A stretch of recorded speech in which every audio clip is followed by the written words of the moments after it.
Bienvenidos al servicio de la Iglesia Pentecostal Unida Visión Hispana con su servidor, Pastor Héctor Carrizales. Esperemos que reciba bendición y fortaleza en su vida a través del glorioso Evangelio de Jesucristo. Y ahora acompáñenos en nuestro servicio ya en proceso.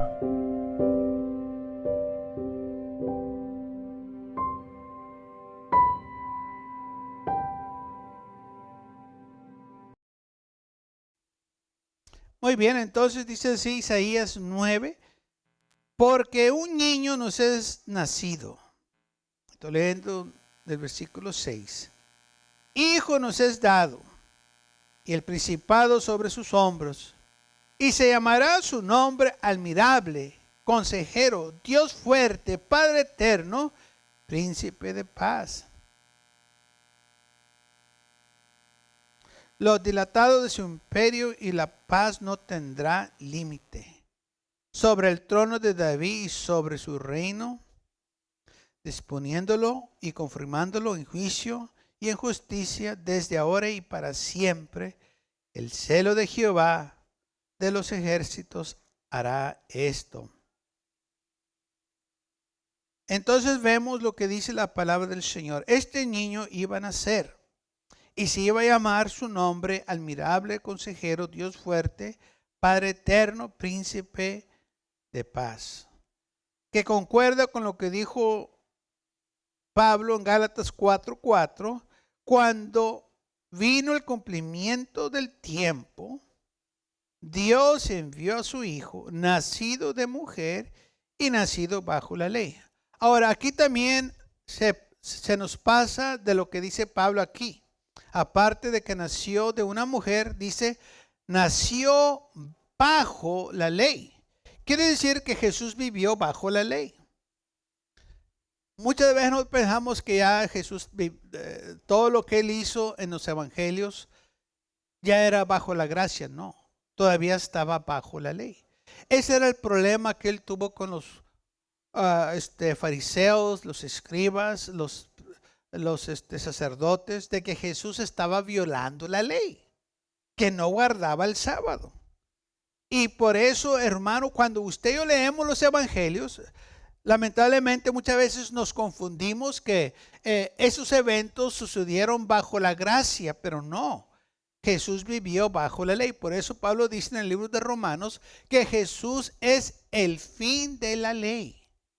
O sea, él la cumplió y él lo dijo muy claro. Yo no vine a destruir la ley de Moisés, yo vine a cumplir la ley.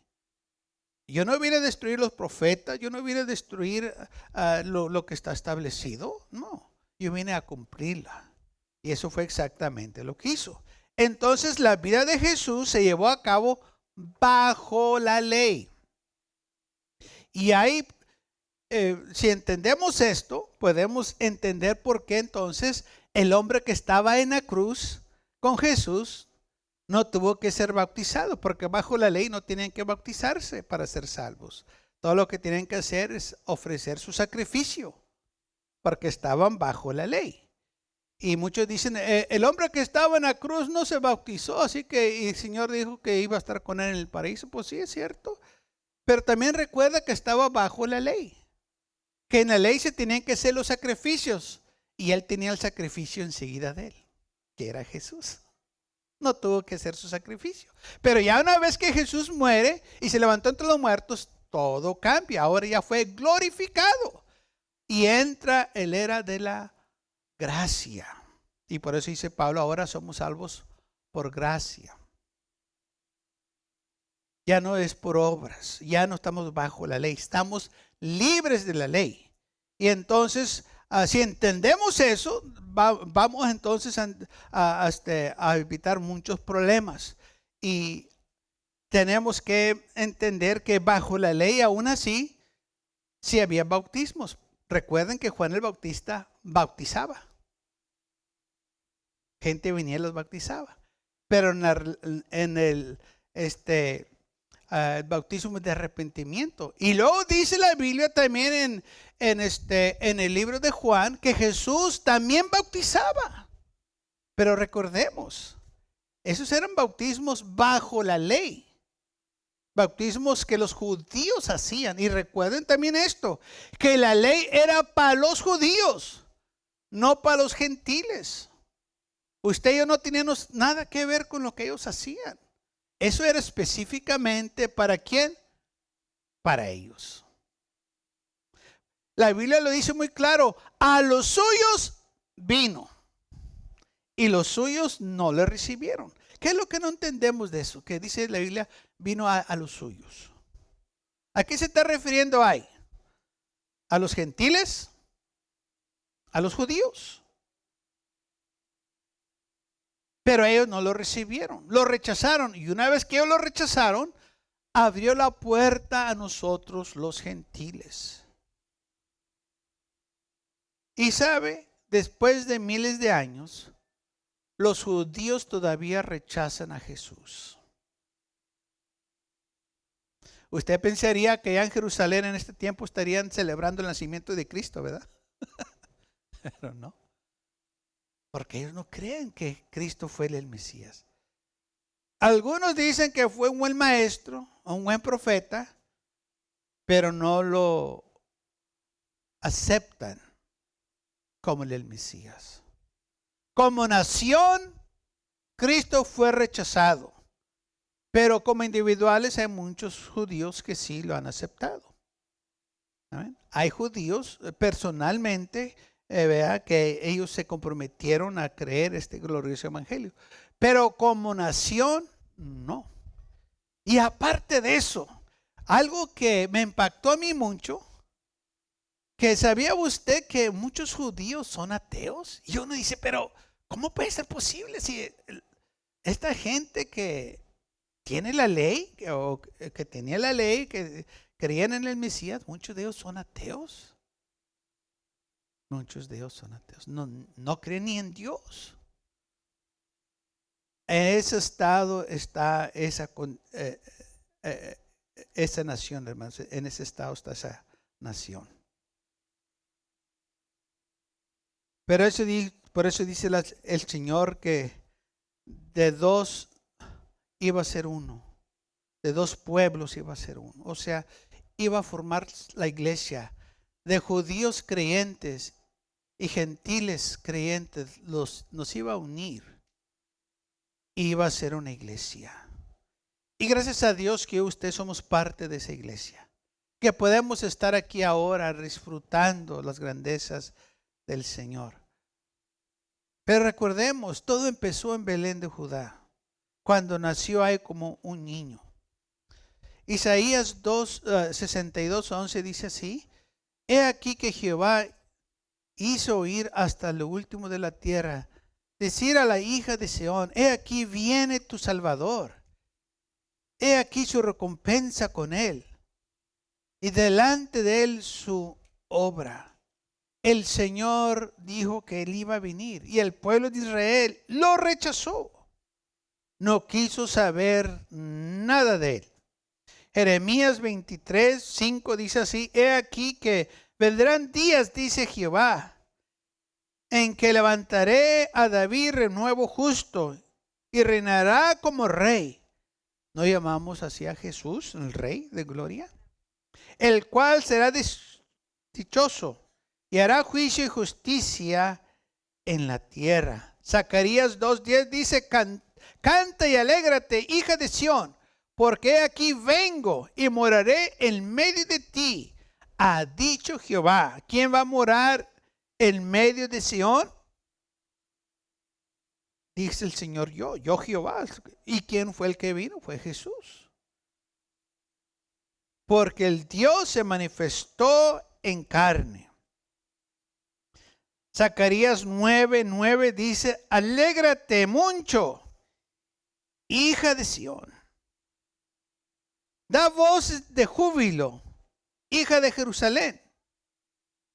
He aquí, tu rey vendrá a ti, justo y salvador, humilde y cabalgando sobre un asno y sobre un pollino, hijo de asna. Eso fue lo que el Señor hizo. Entró a Jerusalén montado en un pollino. O sea, los profetas estaban diciendo cómo él iba a llegar, qué es lo que iba a suceder, y aquí lo estamos leyendo. Todo lo que se escribió de Jesús, lo que se profetizó de él, se cumplió. Y en Isaías nos da, hermanos, a nosotros que una explicación más profunda, aparte de que iba a venir, qué era el propósito de su venida y qué es lo que iba a suceder en su vida. En Isaías 53, que este capítulo lo leemos de la resurrección, pero también es un anuncio de lo que el Señor iba a hacer, a lo que iba a venir, lo que iba a suceder. Por eso el profeta dice, ¿quién ha creído nuestro anuncio? ¿Quién ha creído lo que nosotros estamos anunciando? ¿Qué es lo que él iba a hacer? ¿Cómo él iba a venir? ¿Qué es lo que iba a suceder? ¿Sabe? Mucha gente que no cree este anuncio. Lo hace a un lado, no le da importancia a las cosas del Señor. Le dan más importancia a una novela, le dan más importancia al placer, le dan más importancia a un vicio que a las cosas de Dios. Nosotros tenemos que darle importancia a las cosas del Señor. ¿Quién ha creído nuestro anuncio y sobre quién se ha manifestado el brazo de Jehová? Subirá como renuevo delante de él, como raíz de tierra seca. No hay parecer en él, ni hermosura, y le veremos más inatractivo para que lo deseemos. Aquí está diciendo el profeta, él va a venir, pero no va a ser una persona atractiva, o sea, que la gente lo mire, que sobresale en su apariencia, que la gente lo mire. Ah, mira, qué hombre tan grande, tan guapo, no, nada de eso. Él iba a ser un hombre sencillo. Y por eso dice aquí, no va a haber hermosura en él, que lo deseamos, que queremos ser como él, la figura que tiene. No va a ser nada de eso. Él no vino para impresionar a nadie. Él no vino para traernos por su apariencia. Él vino para salvarnos. Déjame decirlo otra vez, él vino para salvarnos. Es muy fácil enamorarnos de la apariencia. ¿No es así? Especialmente cuando uno está joven, vemos a una muchacha bonita o las muchachas ven a un muchacho simpático y dicen, ay, y mira qué guapo. Pues sí, pero conócelo. Date cuenta quién es, su actitud. Date cuenta cómo se comporta. Y de repente ya no te va a llamar la atención la apariencia porque va a decir, no, hombre, pues. Mira. Por eso el Señor no vino, hermanos, presentando una apariencia. Él no quiere que nosotros nos enfoquemos en lo exterior. Él quiere que nos enfoquemos en lo espiritual, en lo interior, en lo que realmente vale el corazón. Y cuando nosotros buscamos el corazón de Dios, que queremos, hermanos, saber más de Él, vamos a ver su hermosura, como Él es. Porque sabe, muchas de las veces las apariencias dicen una cosa y la persona es otra. Yo me acuerdo cuando estaba en el instituto bíblico, había muchos muchachos y muchachas ahí. Pero me acuerdo de esta muchacha. No era una muchacha atractiva, no era una muchacha que por decir que sobresalía a los demás, pero yo me quedaba sorprendido de esto, que ella parece que todo el tiempo tenía el miradores, todo el tiempo los muchachos andaban detrás de ella, y yo decía, ¿qué miran de ella? Y andaba uno y luego de la semana andaba otro detrás de ella, y yo dije, pues, ¿qué le miran? Pero si empezaba a hablar con ella usted, y se empezaba a tener comunicación, se daba cuenta qué tan tremenda esa muchacha era. Su espíritu, su actitud, la manera que trataba a la gente, con razón estaba atrayendo a todos. Y todos se quedaban mirando y la miraban, pues esta pues no tiene la belleza, pero mira cómo andan detrás de ella, ¿sí? Porque lo que ella tenía dentro sobresalía lo que aparecía por fuera. Y nosotros tenemos, hermanos, que cuidarnos de esto, de que no nos dejemos llevar por lo que se mira, la apariencia. Sí, se mira bonito allá y todo, pero ¿qué es lo que está dentro? ¿Cómo está el estado espiritual? ¿Sabe? Los fariseos se miraban muy bonitos por afuera, pero el Señor les dijo, pero por dentro están llenos de huesos secos. Se mira muy bien. Oh, ustedes saben orar y oran muy bien, muy bonito que oran. Y toda la gente los admira y que hablan muy bonito y su vocabulario excelente y las palabras que usan impactan a la gente. Pues sí, todo estaba muy bonito por afuera, pero por dentro estaban pudriéndose. A ellos no les importaba la gente, dice Jesús, ustedes devoran las casas de las viudas, o sea, ustedes les quitan todo a la gente para vivir de ustedes una vida de lujo. Comen lo mejor mientras la gente acá tratando de salir de día en día y ustedes se les pudre la comida de tanto que tienen. Se vestían lo mejor. Se vestían de lujo, de los mejores vestimentas que había en aquel entonces. Y toda la gente alrededor de ellos pobres, porque devoraban las casas de las viudas. O sea, las robaban. A ellos no les importaba nada de esto. Pero a Jesús sí. Y por eso la Biblia, hermanos, nos enseña que nosotros no debemos de ver lo de afuera. Y fue lo que el Señor le dijo a Samuel. No mires su apariencia de afuera cuando estaba buscando a un rey que el Señor le había mandado. Dijo, porque el hombre mira lo de afuera, pero Dios mira el corazón. Y es lo más importante, lo que está adentro.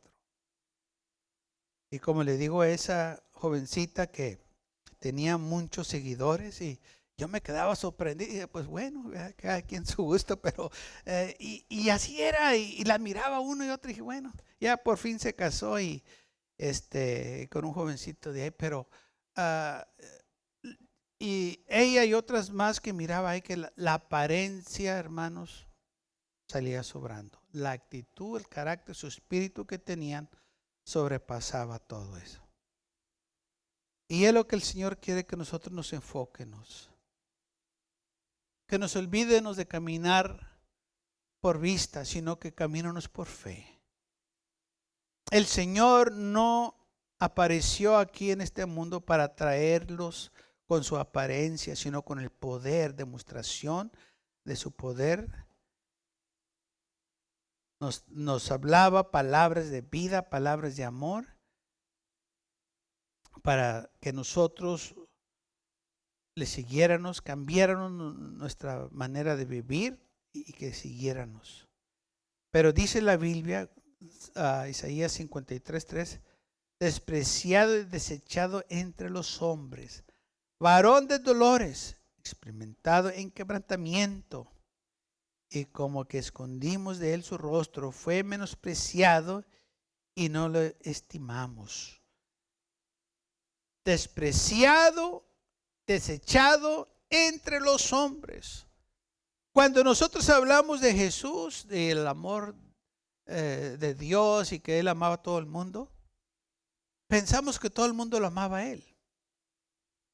A lo menos es lo que se me venía a mí a la mente.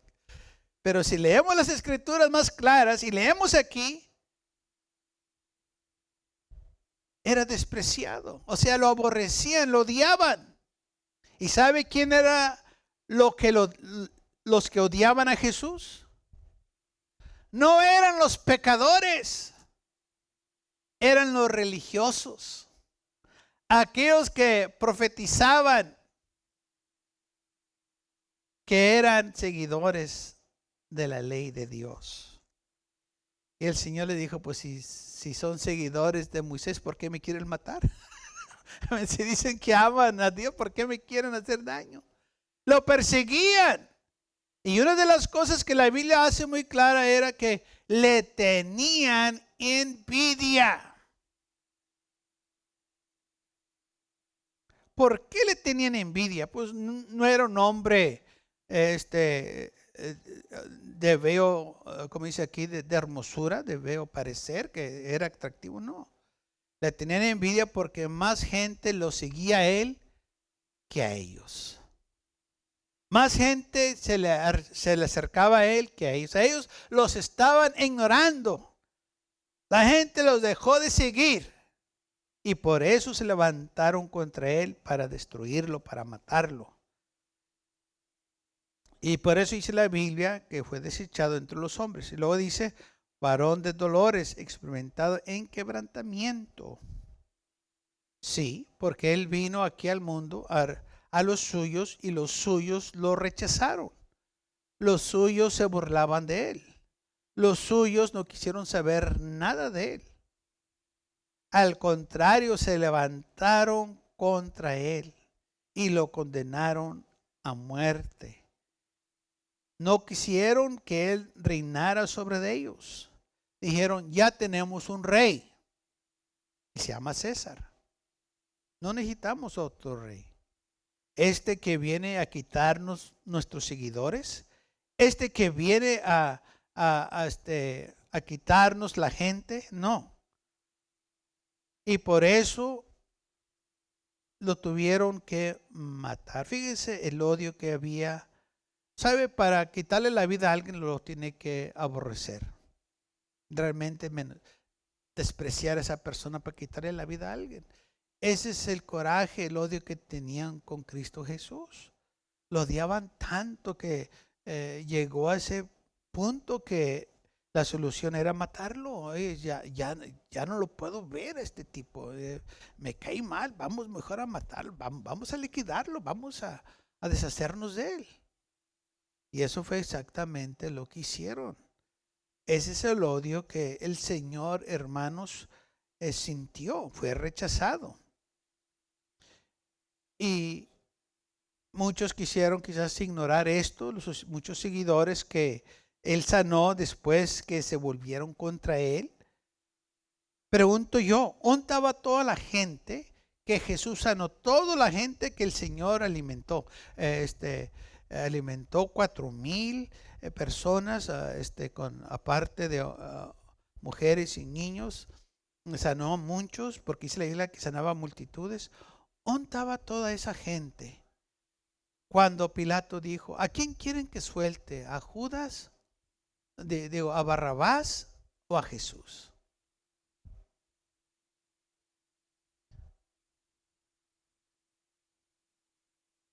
La respuesta fue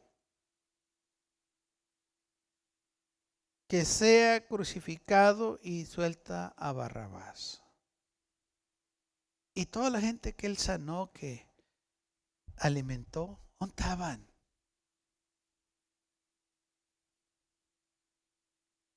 ¿Usted no cree que él sintió algo cuando aquellos que él alimentó, que él sanó, escondieron su rostro de él, se hicieron, ¿verdad?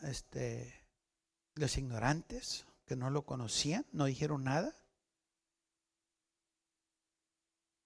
Bueno, eso fue lo que sucedió en su vida.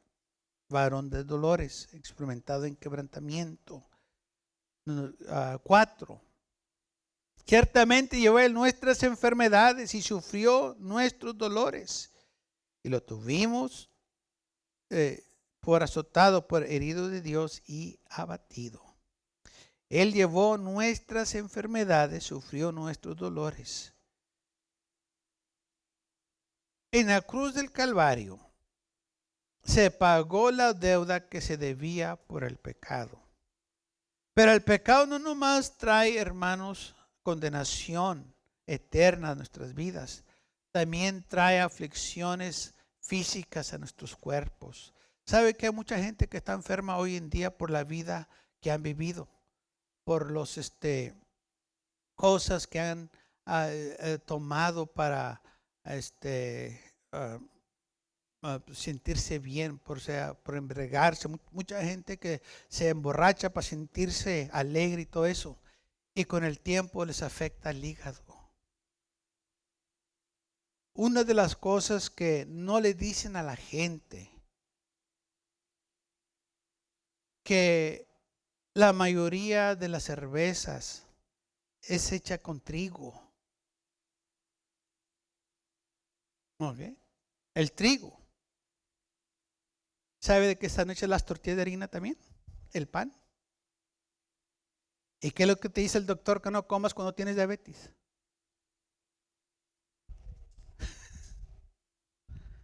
¿Sí estamos conectándonos? Que el trigo produce diabetes. Las químicas que tiene la tortilla y todo lo estás tomando. Y por eso muchos, aunque dicen que comen bien, de repente resultan con diabetes por todo el trigo que han consumido, que lo que hicieron, que lo compusieron para bebida, como quiera tiene el impacto, igual como que si fuera el pan. Y por eso muchos que toman están enfermos de diabetes. Pero el mundo no les dice eso para que sigan bebiendo. Porque si le dicen, mira, si tomas esto, es como si estuvieras tomando azúcar, soda, y no quieren que la gente sepa esas cosas. Y el mundo esconde, engaña, para que haya aflicción a la humanidad. Bueno, por eso dice la Biblia que Él sufrió llevó nuestras enfermedades. Sufrió nuestros dolores. Hay dolores y aflicciones espirituales y físicos que Él llevó en la cruz del Calvario. A eso Él vino. No vino para que nosotros nos estuviéramos dando regalos uno a los otros. No, Él vino para librarnos del dolor, de la aflicción que el pecado, hermano, produce en nosotros. Porque desde que el hombre pecó, el pecado, aleluya, ha destruido a la humanidad con enfermedades, con dolores, con aflicciones, con hermanos sufrimientos. Esa es causa del pecado. Pero lamentablemente el hombre no lo mira así. Pero la Biblia no lo dice. Mas el herido fue por nuestras rebeliones, molido por nuestros pecados. El castigo de nuestra paz fue sobre él, y por sus llagas fuimos nosotros curados. Todos nosotros nos descarriamos como ovejas, cada cual se apartó por su camino, mas Jehová cargó en él el pecado de todos nosotros. Ahí está la clave. El pecado tuyo y el pecado mío, Él lo llevó a la cruz del Calvario. Para eso Él vino. Por eso celebramos el nacimiento de Jesús. No porque nació, sino porque ese nacimiento fue el principio de lo que Él iba a hacer, comprarnos vida eterna en la cruz del Calvario. Porque si Jesús nace y no va a la cruz, pues de nada nos sirve.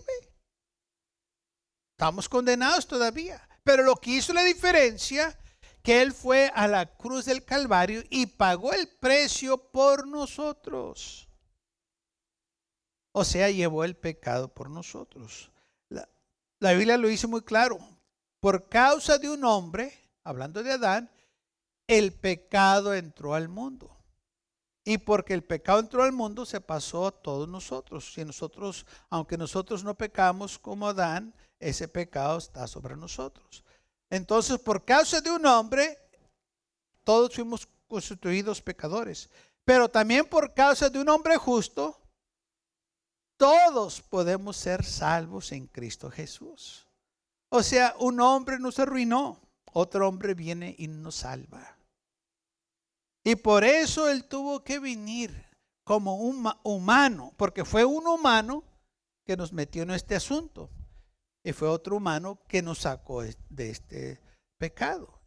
Dios se manifestó en carne, se vino como humano para redimirnos a nosotros de nuestros pecados. Y de eso se trata Isaías, diciendo, este niño que iba a venir, no nomás van a ser en Belén de Judá, nos va a redimir del pecado.